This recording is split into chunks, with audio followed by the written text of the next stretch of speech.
जय माता रानी। भक्तों, आप सभी का स्वागत है आपके अपने चैनल पर संदीप भक्ति ज्ञान गंगा में। भक्तों, आज की इस वीडियो में हम जानने वाले हैं गणगौर पूजा के बारे में। तो आप सभी को गणगौर पर्व की ढेरों शुभकामनाएं। माता पार्वती आपका और हमारा और इस यूट्यूब परिवार की सभी सुहागन स्त्रियों का सुहाग सदैव बनाए रखे। तो आज हम बात करेंगे गणगौर पूजा में हमें किस किस बेसिक सामग्री की आवश्यकता होती है।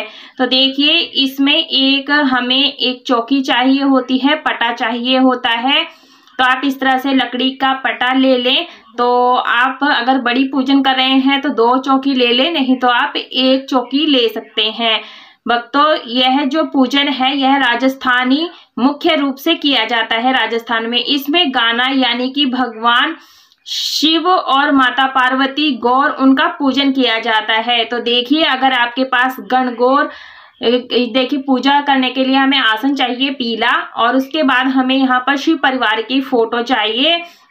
अगर आपके पास गणगौर नहीं है, मिट्टी के या फिर लकड़ी के बनी हुई प्रतिमा नहीं है, तो आप इस प्रकार से शिव परिवार का पूजन कर सकते हैं। मिट्टी की बनी हुई शिव परिवार भी आते हैं, यदि आपको मिल जाता है तो आप उनका भी पूजन कर सकते हैं।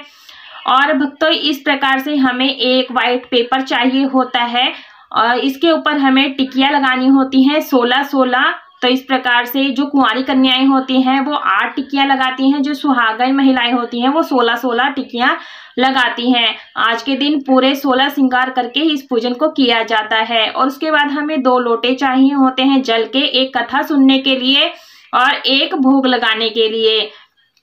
तो भक्तों, जो यदि आप देखिए ऐसे क्षेत्र में रहते हैं जहां पर आपको गणगौर की मूर्ति आदि नहीं मिलती है, तो आप शिव परिवार का पूजन कर लें।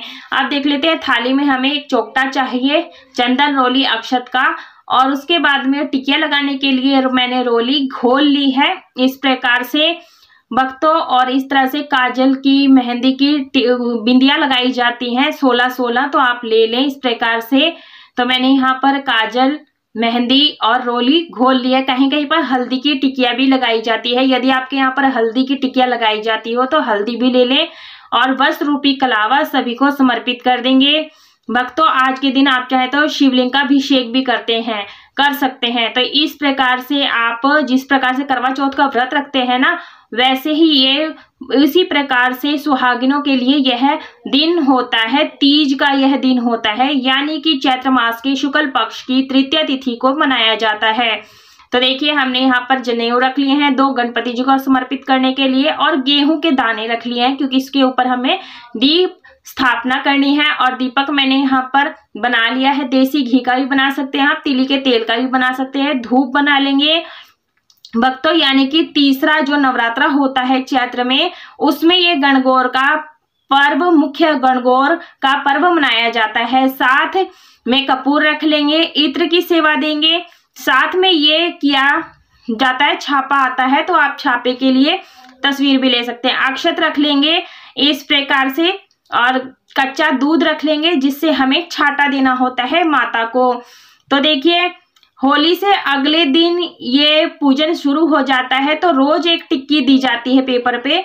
और लेकिन अगर पूरे 16 दिन आपने इस पूजन को नहीं किया है तो आप बड़ी गणगौर पर इस तरह से पूजन कर सकते हैं।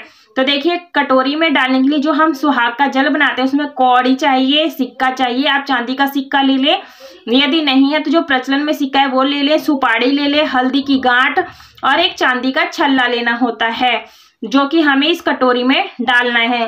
तो मैंने पानी पहले से ही भरकर रख लिया है। मैं इसे पूजा में विधि में करके दिखाऊंगी किस तरह से सुहाग जल तैयार किया जाता है। दुर्वा रख लेंगे क्योंकि गणगौर की पूजा में दुर्वा का अत्यधिक महत्व होता है, तो आप दुर्वा बहुत ज्यादा ले लें। दुर्वा के बिना ये पूजन असंभव होता है। दुर्वा लाने का गीत भी कहा जाता है। इस तरीके से हमें बंडल बना करके रख लेना होता है। कुछ फूल चाहिए होते हैं, इस प्रकार से आप फूल सफेद ले ले शिव जी को समर्पित करने के लिए। और सदाबहार के ये फूल होते हैं, इसे सुहागन फूल भी कहते हैं। ये माता को आज के दिन जरूर से समर्पित करना है। और जब हम छाटा देंगे तो इसी तरह जल में हमें डाल करके छाटा देना होता है। तो देखिए, इस तरह से हमें लेना है। देखिए भक्तों, जो ये हमें प्लास्टिक का कोई सामान इस पूजा में यूज नहीं करना है। उसके बाद में भोग प्रसाद में आप बताशा ले ले और आप चाहें तो गेहूं से या सूजी का हलवा बना सकते हैं। मैं यहाँ पंचमेवे का भोग प्रसाद रखूंगी। और देखिए सभी का आज के दिन नवरात्रों में व्रत होता है, तो आप ज़्यादा से ज़्यादा फलाहारी ही भोग प्रसाद चढ़ाएं। नहीं तो आप चाहें तो यहाँ पर हलवा पूड़ी, खीर पूड़ी का भी भोग लगा सकते हैं। माता को 16 श्रृंगार की सामग्री भेंट कर देंगे, भेंट करने के लिए रखेंगे। तो आप चाहें तो पैकेट भी रख सकते हैं। उसके बाद में अपने सामर्थ्य के अनुसार में आप यहाँ पर दक्षिणा रख लें। जो ये दक्षिणा होती है पूजन के बाद में आज के दिन ज़्यादा से ज़्यादा दान किया जाता है। सुहाग की सामग्री जितनी भी दान की जाती है उससे हमारे सुहाग की लंबी आयु होती है।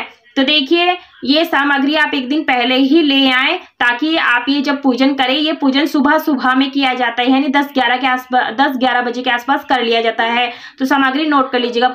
छोटी सी पूजा सामग्री वीडियो पसंद है, वीडियो को लाइक शेयर सब्सक्राइब जरूर कीजिएगा। कमेंट बॉक्स जय